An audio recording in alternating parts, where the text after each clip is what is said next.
सर्वांगीण विकास की जब हम बात करते हैं तब युवाओं की राय लेना जरूरी है। राय तब भी जरूरी हो जाती है जब विधानसभा में हमारे पास एक युवा विधायक भी हो। चैतन्य शर्मा हमारे साथ हैं। पहला सवाल, पिछले कल आपने रिन्यूएबल एनर्जी पर अपनी बात रखी।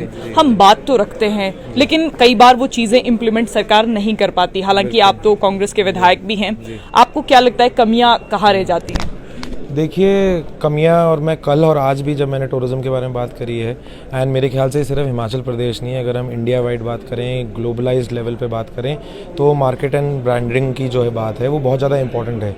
मैंने आज भी यही कहा कि आप एक अच्छा प्रोडक्ट क्रिएट कर सकते हैं, बट अगर आप चाहते हैं कि उसका धरातल पे एक्चुअली इम्प्लीमेंटेशन हो, लोग उससे जो है कहीं ना कहीं इंचैंट होकर उसकी तरफ अट्रैक्ट होकर आएँ, तो उसको अच्छे से ब्रांड करना और मार्केट करना बहुत ज़्यादा ज़रूरी है। अब मैं मुख्यमंत्री जी का धन्यवाद करना चाहूँगा। जब मैंने कल सस्टेनेबल डेवलपमेंट की बात करी तो उसमें उन्होंने जब मेरे को रिप्लाई दिया, उन्होंने ग्रीन हाइड्रोजन की बात करी, जिसमें कहीं ना कहीं बड़े प्लेयर्स का आने से वो जो है प्रोसेस जो है कहीं ना कहीं सक्सीड करेगा। बट हमारी जैसे ई टैक्सीज की स्कीम है जो हमारे लोकल रोज़गार के अवसर को खड़े करने के लिए है, जो हमारी राजीव गांधी स्वावलंबन योजना है उसके अंतर्गत जो हमने बात करी है 50% सब्सिडी की, उसके लिए भी मेरे को लगता है कि भी एक बहुत अच्छा initiative and step in the right direction है।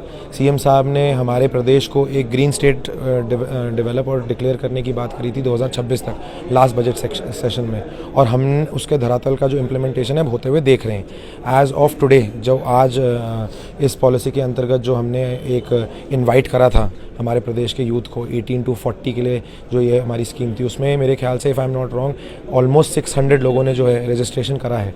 और इस 50% सब्सिडी के अंतर्गत जो भी गाड़ी है आपको आधे दाम पे मिल सकती है। आप उसको सरकारी किसी भी जो है प्रोजेक्ट में या किसी डिपार्टमेंट में लगा सकते हैं। एक अपना ठोस और एक अपना रिकरेंट आय का जो है आप साधन जो है खड़ा कर सकते हैं। तो ऐसे पॉलिसीज़ का फर्दर जनरेशन और ग्राउंड पे इम्प्लीमेंटेशन के लिए ब्रांडिंग एंड मार्केटिंग प्रॉब्लम को सॉल्व करने के लिए बहुत लंबे रास्ते जाएगा। सदन में हम मुख्यमंत्री को सुन रहे थे, जब चैतन्य शर्मा सदन में बोल रहे थे, मुख्यमंत्री कह रहे थे कि बोलते तो ठीक हैं लेकिन कई बार मुद्दों से भटक जाते हैं। ये विरोधाभास कहाँ आ जाता है? नहीं, वो तो देखिए, हम यंग लेजिस्लेटर्स हैं। आज जैसे जब हम भी लर्न कर रहे हैं, चाहे हम पब्लिक स्पीकिंग कर सकें या ना कर सकें, उसमें कुछ चीज़ें हैं जो प्रोसीजरली आपको समझनी पड़ती हैं। फॉर एग्जांपल आज माननीय अध्यक्ष महोदय ने भी मेरे को बताया कि जब मैं क्वेश्चन का जब उसमें रिप्लाई सीख करता हूं तो कभी कभी मैं स्टेटमेंट फॉर्मेट में चला जाता हूं और हमने उसको एक क्वेश्चन फॉर्मेट में रखना होता है। सो माननीय मुख्यमंत्री जी वो 3-4 टर्म्स के लेजिस्लेटर हैं, उन्होंने हमसे ज़्यादा सदन जो है, मेरी खुद की कुल मिला के उम्र 29 साल की है, उनकी 20 साल की तो 20 साल तो विधायकी का ही टर्म है। जैसे कुलदीप पठानिया जी हैं, he is a very season, खुद लॉयर हैं। सो ये तो टेक्निकल चीज़ें होती हैं। ये तो आई थिंक अगर जनता मौका देगी तो 3 टर्म्स डाउन द लाइन हम भी किसी को ये सेम एडवाइस दे रहे हैं। चैतन्य, हमेशा एक बात होती है कि ये जो हिमाचल प्रदेश विधानसभा का शीतकालीन सत्र धर्मशाला के इस तपोवन विधानसभा में होता है तो इसमें बहुत ज्यादा खर्च सरकार कर देती है। सिर्फ 7 दिन का यहाँ पर सेशन होता है, बाकी पूरे दिन ये कैंपस खाली रहता है। 365 दिन में से मान लीजिए आप 7 दिन इसका इस्तेमाल होता है। आपको लगता है कि कुछ और एक्टिविटीज भी यहाँ होनी चाहिए सर्वांगीण विकास से जुड़ी? बिल्कुल, और ये बहुत अच्छा प्रश्न है और इसके ऊपर विचार करना सरकार के लिए मेरे ख्याल से बहुत महत्वपूर्ण है। जब हम अपने फर्स्ट टाइम लेजिस्लेटर्स ट्रेनिंग के लिए लोकसभा गए थे तो वहाँ पर हमारे एक राउंड टेबल डिस्कशन में ये बात निकल के आई थी कि जब लोकसभा के सेशंस नहीं होते हैं, अब जैसे आप तपोवन की बात कर रहे हैं, यहाँ के इस प्रांगण की बात कर रहे हैं, लोकसभा भी बहुत सारे दिनों के लिए ऑपरेट नहीं करता है, बट वहाँ पर मल्टी कॉन्फ्रेंसेज होती हैं। जैसे मैं जब अमेरिका में पढ़ता था तो वहाँ पर मॉडल यूनाइटेड नेशंस किया जाता था, MUNs होते थे। हम बच्चों को इस फील्ड की तरफ, एडमिनिस्ट्रेटिव लाइफ की तरफ, पब्लिक लाइफ की तरफ अगर हम चाहते हैं उनको आकर्षित करें तो उनके लिए जो राज्य सरकार है और भी प्राइवेट इंस्टीट्यूशंस जो हैं, जो हमारे नॉन पॉलिटिकल या एजुकेशनल इंस्टीट्यूशंस हैं, वो इस फैसिलिटी को यूज़ करें। हम यहाँ पर जैसे एक बाल सत्र हुआ था, वो एक बहुत अच्छा एग्जाम्पल था। ऐसी चीज़ों को हम ज़रूर कर सकते हैं। हम जब कल चर्चा कर रहे थे, बहुत सारे माननीय विधायक और मंत्रीगण भी जब हमारे साथ थे, तो एक और मुद्दा उठ के आया कि बहुत सारा यहाँ पर रिसोर्स लगाया जाता है लोगों के लिए स्टे के लिए, चाहे वो हमारे माननीय विधायक हों, आप जैसे हमारे मीडिया के साथी हों, हमारी सिक्योरिटी हो, कोई भी हो, बहुत सारे लोगों के लिए रूम्स बुक करे जाते हैं। तो HPTDC जो है एक यहाँ पर एक प्रॉफिटेबल जो है वेंचर भी खड़ा कर सकती है, एक अच्छा रेप्यूटेड, एक बहुत ही हाई स्टैंडर्ड का एक होटल खड़ा कर सकती है जो कन्वेंशन सेंटर के तौर पे या एज अ वेडिंग वेन्यू या कि मल्टीपर्पज़ तरीके से यूजेज करा जा सके। हम उसको ब्लॉक कर सकते हैं 1 महीने के लिए जब हमारा सेशन लगना हो, बट फॉर 11 मंथ्स वो जो है प्रॉफिटेबल वेंचर में भी जो है कन्वर्ट करा जा सकता है। देखिए, इंफ्रास्ट्रक्चर डेवलप होना बहुत ज़रूरी है और जिस थॉट प्रोसेस के साथ और जो शिमला में क्लाइमेटिक कंडीशन हो जाते हैं इन महीनों के दौरान, उसको एनविजन करते हुए हमने सेंट्रल हिमाचल के लिए और लोअर हिमाचल के लिए एक ईज़ के लिए जो है हमने ये सेटअप करा था। सो वो अपने आप में एक बहुत ही कंस्ट्रक्टिव आइडिया था, उसको प्रैक्टिकल तरीके से जो है अपनाया भी गया। बट जैसे आपने कहा और जो मैंने सजेशंस दिए, इनको मद्देनज़र रखते हुए हम इसको काफ़ी ज़्यादा जो है इसका बेटर यूटिलाइजेशन कर हिमाचल प्रदेश में रोजगार एक बहुत बड़ा मुद्दा है। युवा हमेशा ये चाहते हैं कि उन्हें रोजगार मिले, लेकिन हिमाचल प्रदेश सरकार के विषय में आपके पास क्या आंकड़ा है? क्योंकि हम हर विधायक से फीडबैक ले रहे हैं, कितने लोगों को अभी तक सरकार रोजगार दे चुकी है? देखिए, अभी जैसे माननीय मुख्यमंत्री जी ने अपने आज भी बात रखी थी और ये पिछले कुछ दिनों से जो है स्टेटमेंट भी आ रही है कि 10,000 नौकरियां जो हैं वो सरकारी क्षेत्र में जो है दी जाएंगी।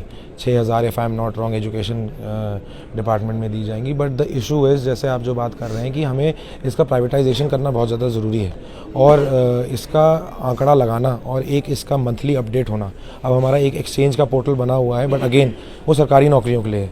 यही सेम हमें देखना पड़ेगा कि प्राइवेटाइज सेक्टर में जो हम अपने प्राइवेट पब्लिक पार्टनरशिप के थ्रू, कोलैबोरेशन के थ्रू कितने लोगों को जो है हम उनको दे पा रहे हैं। आज टूरिज्म की जब बात हो रही थी, मैंने वहाँ पर भी यही बात रखी कि जब हम कोई पॉलिसी डेवलप कर रहे हैं, एक मैक्रो पॉलिसी तो हम डेवलप कर सकते हैं, बट जो हमारे 12 ज़िले पड़ते हैं हिमाचल प्रदेश के अंतर्गत, हर एक ज़िले की अपनी एक आइडेंटिटी है।